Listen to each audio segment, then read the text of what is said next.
Bismillahirrahmanirrahim. Assalamualaikum warahmatullahi wabarakatuh.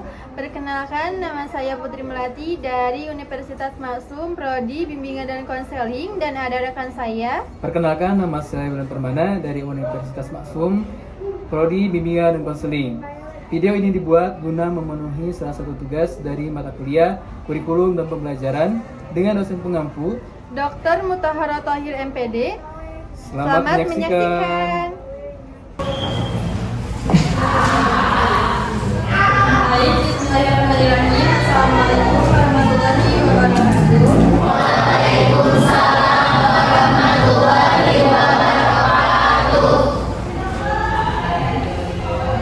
Baik teman-teman, di sini saya izin minta waktunya gitu ya. Kebetulan saya juga ada minta jam ke guru gitu ya, dikarenakan beliau ada kepentingan di luar, jadi saya minta jamnya diisi sama kita gitu ya. Oke, sebelum kita mulai gitu ya, izin memperkenalkan diri juga. Saya Putri Melati dari Prodi Bimbingan dan Konseling.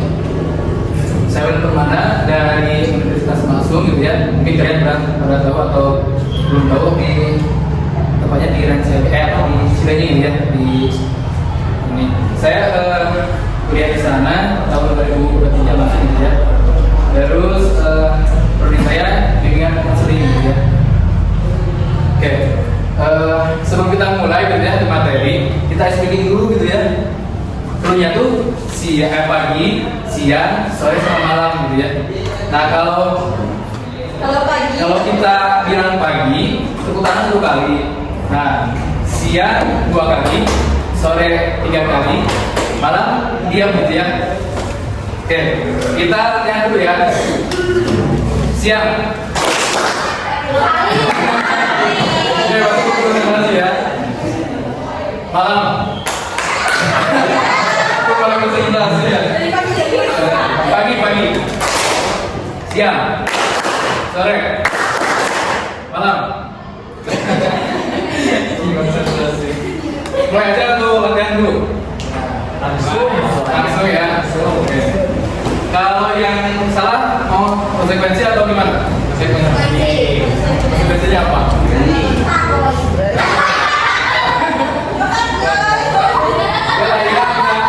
Kita ngirim konsekuensi dulu ya. Oke, kita mulai. Sore.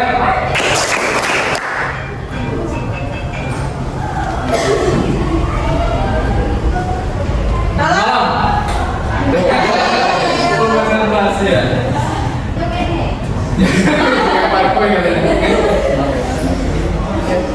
Pagi. Siang. Malam.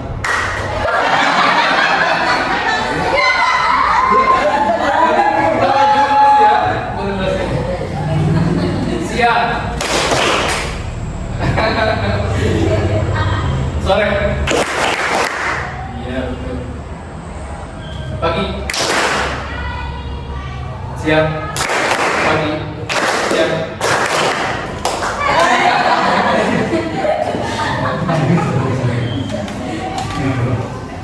Benar ya? Hukumannya apa tadi? Anoi. Jadi kalahkan diri. Perkenalkan diri. Adit lagi. Sini, ke depan dulu. Adit lagi. Iya, berani cepat. Nanti kau.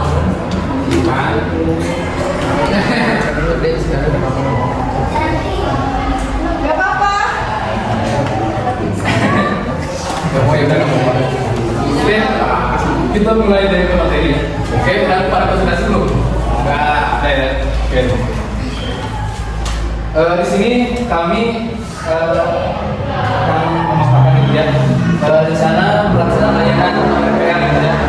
Kalau guru kan harus membuat RPL gitu kan, karena guru juga harus menghasilkan pada RPL yang kita buat gitu. Di sini kami menggunakan bimbingan klasikal gitu ya, yang layanan itu layanan dasar gitu ya. Nah, dengan materi stres dan cara mengatasinya. Mungkin kalian udah pernah stres gitu ya.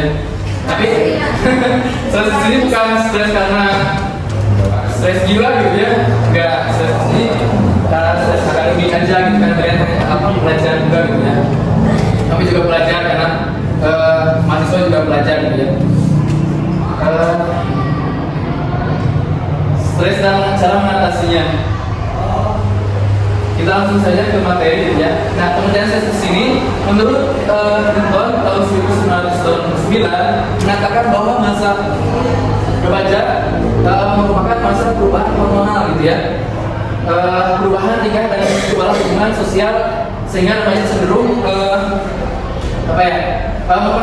mempersepsikan orang tua secara berbeda gitu ya. Selain itu masa pertumbuhan remaja jarang yang berlangsung dengan lancar gitu ya. Remaja yang mengalami depresi akan menjadi apatis dan menyalahkan dirinya sendiri sehingga merasa enggan untuk mencari pertolongan gitu ya. Mungkin karena grogi atau apa gitu ya, merasa dirinya itu masih mampu gitu ya, padahal beliau juga membutuhkan pertolongan orang lain gitu ya.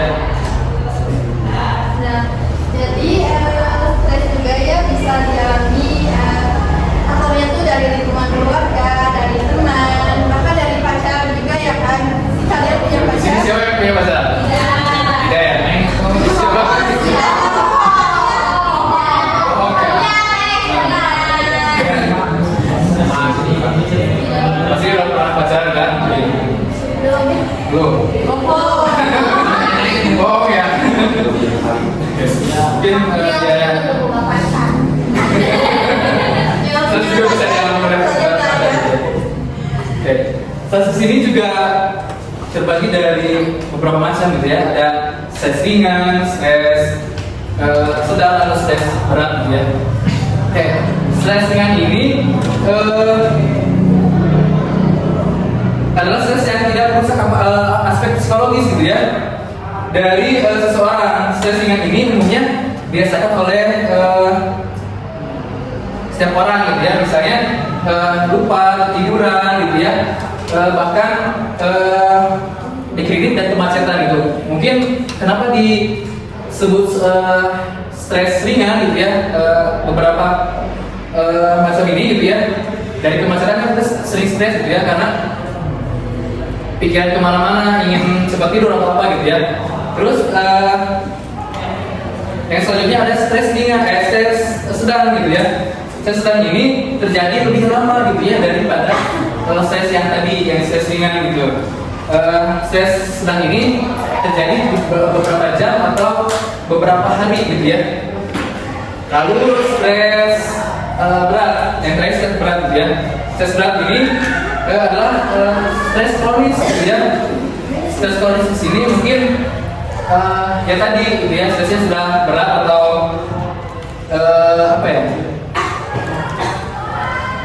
susah untuk disembuhkan gitu ya. Nah, stres ini yang terjadi beberapa minggu sampai beberapa tahun gitu ya. Oke, apabila stres ini tidak dihadapi gitu ya oleh siswa atau mahasiswa atau pelajar yang lain gitu ya, tidak diatasi dengan baik, maka dapat terjadi akumulasi stresor gitu ya. Stresor di sini adalah faktor-faktor yang dalam kehidupannya manusia itu yang mengakibatkan terjadinya respon stres gitu ya. Stresor juga dapat berasal dari berbagai sumber, baik dari kondisi fisik, psikologis maupun sosial gitu ya. Dan juga muncul pada situasi kerja di rumah dan bahkan di luar lingkungan gitu. Nah, mungkin dapat terjadi akumulasi stres ini yang dapat menyebabkan penurunan adaptasi gitu ya, gagal dalam bertahan atau akhirnya mungkin menyebabkan kematian gitu ya. Siswa mengkonsumsi kesehatan diri, mereka sendiri berdasarkan perasaan sejahtera gitu, kemampuan fungsi secara normal dan tidak adanya gejala penyakit, itu menurut Plotter dan Perry gitu ya tahun 2005. Terus stres juga tidak hanya mempengaruhi dengan terjadinya kondisi kesehatan, tetapi juga terdapat terhadap prestasi gitu ya. Mungkin kalian juga pernah mengalami gitu ya terhadap stres akademik yang memang mempengaruhi akademik prestasi kalian gitu ya. Terus di sini siapa yang rankingnya menurun atau bahkan yang naik gitu? Hah? Ada nggak? Siapa yang turun, siapa yang naik? Apa itu? Itu. Ya mungkin beberapa faktor yang memang menyebabkan stres akademik gitu ya. Stres akademik itu mungkin karena disebabkan oleh tadi Putri sampaikan gitu ya.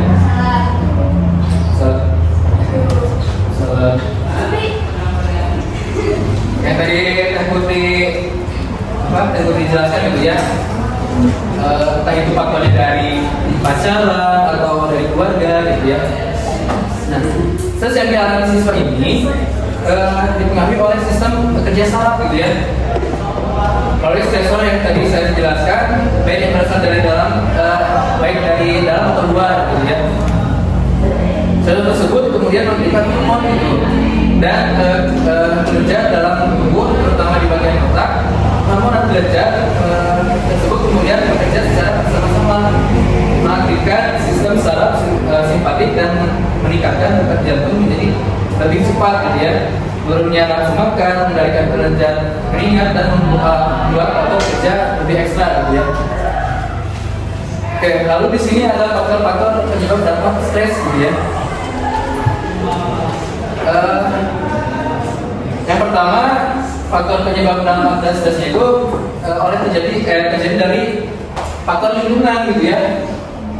Nah, kehidupan memberikan berbagai tuntutan gitu ya, penyesuaian diri seperti cuaca, kebisingan, kepadatan, tekanan waktu gitu ya.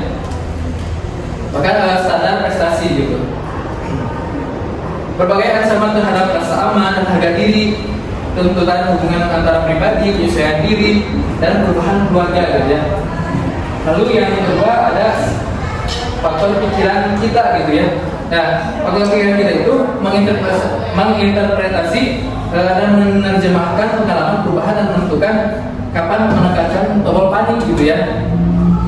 Bagaimana kita memberikan makna atau label dan pengalaman atau antisipasi ke depannya gitu ya, bisa membuat kita relax atau stres gitu ya. Lalu yang terakhir adalah psikologis. Nah, perubahan tubuh ini misalkan sering terjadi di masa remaja gitu ya. Misalkan kayak haid, hamil gitu ya, proses menua, kecelakaan atau kurang gizi, kurang tidur gitu ya. Itu terjadi pada masa remaja gitu ya. Lalu reaksi tubuhnya itu reaksi terhadap ancaman dan perubahan lingkungan gitu ya, mengakibatkan perubahan pada tubuh kita gitu, menimbulkan stres juga gitu ya. Oke, lalu ada gejala stres. Yang pertama ada gejala psikologis gitu ya. Nah, gejala ini denyut jantung bertambah cepat gitu ya, banyak berkeringat gitu ya, mungkin yang sedang saya alami gitu ya, karena grogi gitu ya di depan siswa yang hebat gitu ya. Gitu. Terus yang kedua ada gejala psikologis. Gejala psikologis ini sering resah gitu ya, sering juga merasa bingung gitu ya, itu gejala stres gitu ya.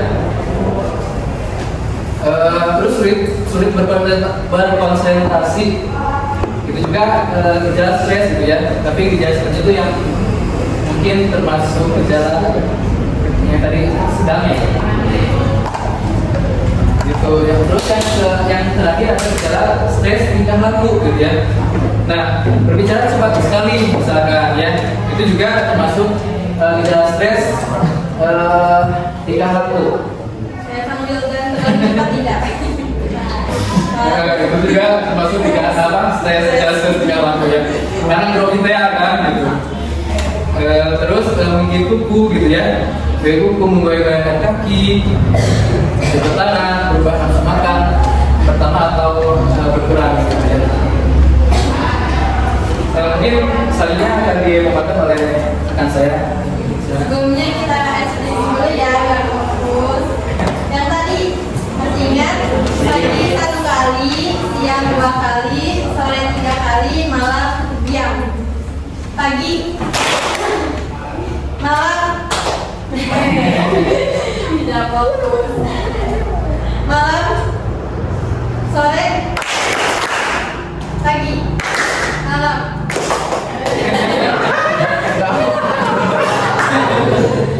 Oke, langsung saja. Yang selanjutnya ada gejala-gejala stres pada remaja. Nah, mungkin ya Anda itu dapat mengetahui apakah diri kalian mengalami depresi atau tidak. Maka Anda itu perlu mengetahui gejala depresi pada remaja. Nah, apa sih? Bagaimana sih gejala-gejala stres yang dialami oleh remaja itu? Yang pertama itu mungkin kehilangan minat dan juga kegembiraan gitu sih pada remaja, yaitu kayak aktivitas dan hal itu hampir terjadi setiap hari. Yang kedua mungkin karena berat badan mengalami penurunan, kan karena tidak semua cewek senang berat badannya naik, ada yang senang ada yang tidak.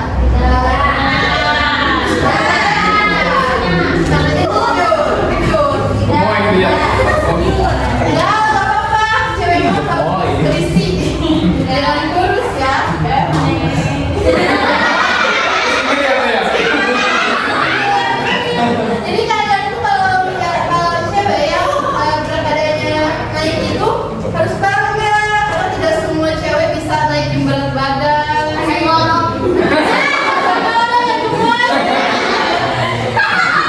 Yang selanjutnya mengalami insomnia. Jangan di sini yang suka mengalami kesulitan tidur.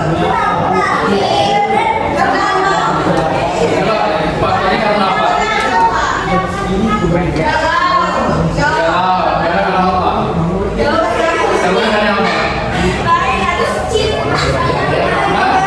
Galaunya karena apa?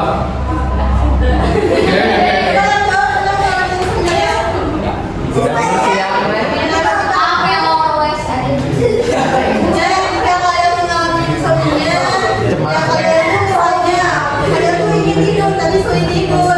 Nah, kalian tuh bisa baca-baca buku atau nonton drakor, ya kan?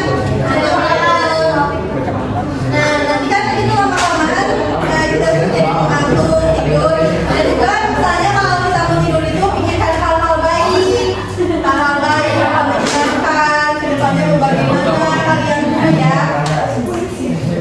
Nah, yang selanjutnya mengalami penurunan minat dalam melakukan aktivitas yang terjadi hampir setiap hari dan kehilangan energi hampir setiap hari. Dan selanjutnya itu jadi dia tuh merasa dirinya tuh tidak berharga atau merasa bersalah yang berlebihan. Siapa di sini yang merasa dirinya tuh kurang banget gitu? Oke, siapa saya juga punya kekurangan gitu ya. Kalian harus percaya pada kemampuan diri kalian. Yang boleh insecure. Kalau misalnya kita insecure tapi tetap sakit sana, terus kapan kita majunya Bu? Ya kan?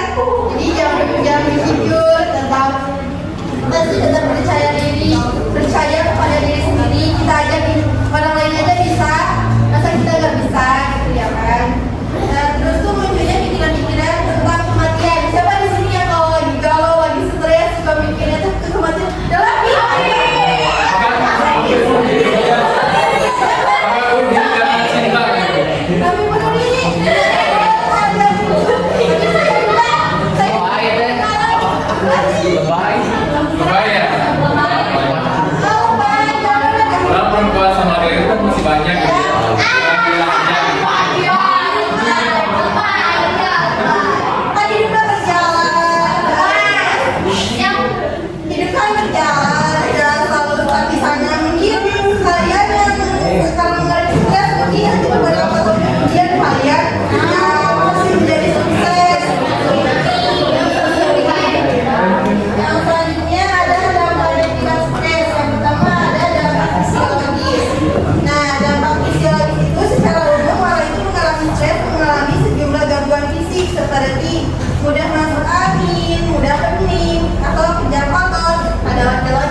skill dalam mengatur waktu, membagi waktu, skill mengorganisasikan dan juga menata. Nah, lapis kedua itu second prevention. Nah, itu tuh strateginya tuh kita itu menyiapkan diri menghadapi stresor. Nah, jadi dengan cara exercise, diet, reaksi, istirahat. Siapa di sini yang punya pikiran untuk diet padahal badannya udah kecil? Itu nggak baik ya. Gak baik ya, gak boleh.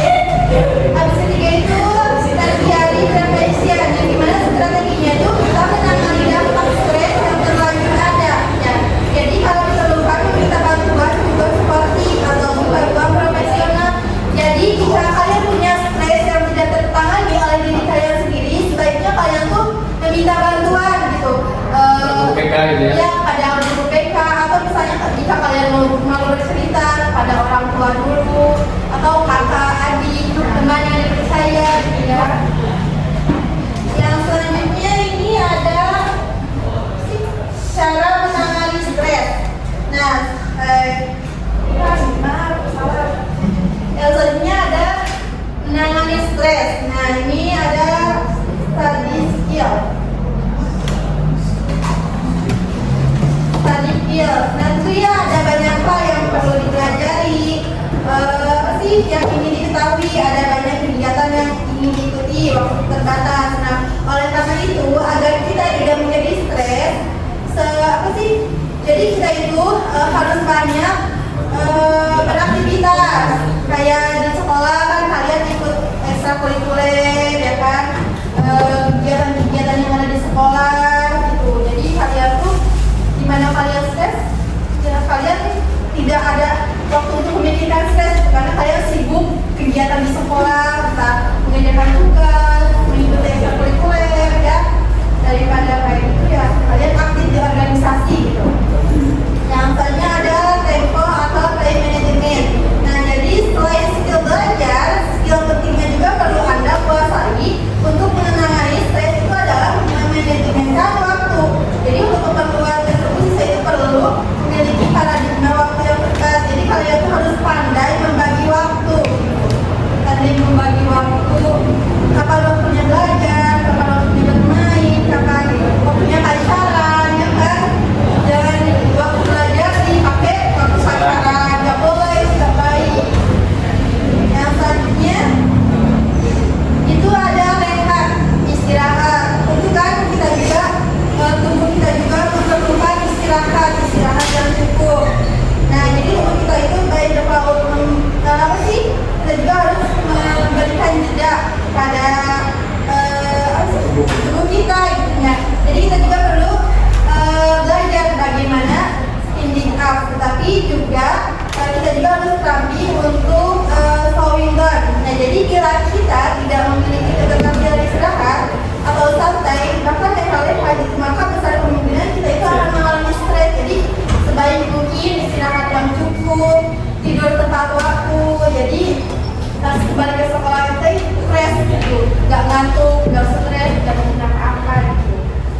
ya, manusia itu adalah makhluk sosial. Jadi pada hakikatnya itu tidak tahan sendirian.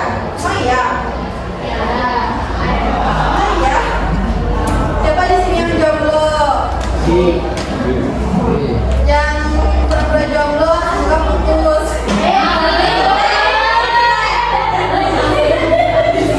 Nah, jadi kita juga perlu perasaan tidak sendiri gitu, tetapi punya sejumlah orang yang saling peduli, yang akan merasa kehilangan manakala dapat tidak saling bertemu atau berkomunikasi. LDR, kalian ada LDR di sini?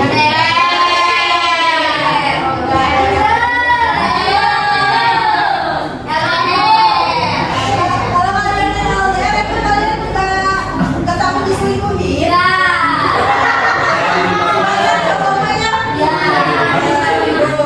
Nah, saya gitu, kalian harus percaya. Udah, Beb, kalau cowok kita gak bener, kita cari lagi. Gak tahu nih makanya. Nah, kalau sama itu selingkuh. Saya tahu kenapa ada banyak berkunci. Siapa nih cewek? Langsung dikunci. Perempuan kan kalau Ya, yang selanjutnya menangani cemas saat ujian. Nah, cemas menghadapi ujian atau tes itu adalah sering kita hadapi saat UAS, saat UTS, saat PAS, PAT, ya kan? Itu tuh sebagai salah satu bentuk stres yang mudah. Jadi itu stres yang udah memang biasa siswa alami gitu. Nah, jadi dihadapi oleh setiap semua orang gitu. Jadi bagaimana kita sebaiknya menangani stres tersebut? Nah, cemas pada ujian itu adalah respon kita atas situasi ujian. Jadi respon yang kita peroleh itu dan ulangi sedikit yang seperti juga semua hasil penilaian belajar lainnya. Respon tersebut itu bisa diubah. Jadi kecemasan dalam keadaan sedikit tidak apa-apa, malah bagus sebab bisa memotivasi kita untuk belajar lebih giat dan juga mempersiapkan diri saat menghadapi ujian. Namun demikian, apabila kecemasan tersebut sudah berlebihan gitu, bisa jadi distres. Justru itu akan membuat prestasi kita terganggu sehingga kita tidak bisa berpikir dengan jernih. Jadi yang misalnya kalian tuh akan menghadapi ujian, tetapi kalian tuh akan menghadapi ujian, tetapi kalian tuh belum apa-apa, belum mulai apa-apa, kalian tuh udah stres duluan, kayak overthinking duluan gitu. Kita bisa nggak ya menghadapi ujian? Takut gitu akan soal-soalnya yang susah, entah kita temennya yang takut nggak ngasih jawaban, ya kan? Pasti kalian sudah pernah ya? Jadi kalian tuh ya hadapi aja, beda semuanya juga akan berjalan dan akan terlewati dengan sendirinya. Jadi kalian harus percaya pada kemampuan diri kalian sendiri, ya kan? Jadi nggak boleh stres, apalagi sampai ingin bunuh diri. Dan itu belum seberapa, ya kan? Ujian lah, di samping bunuh diri kayak gitu, ya kan? Oke, sini kan kita prodi dari bimbingan konseling gitu ya, yang sering disingkat dari BK gitu ya. Mungkin di sekolah-sekolah kayak SMP, SMK gitu ya, ada yang namanya BK gitu ya. Kalau dulu kan BP dan BK gitu ya, BPBK gitu ya. Kalau sekarang BK.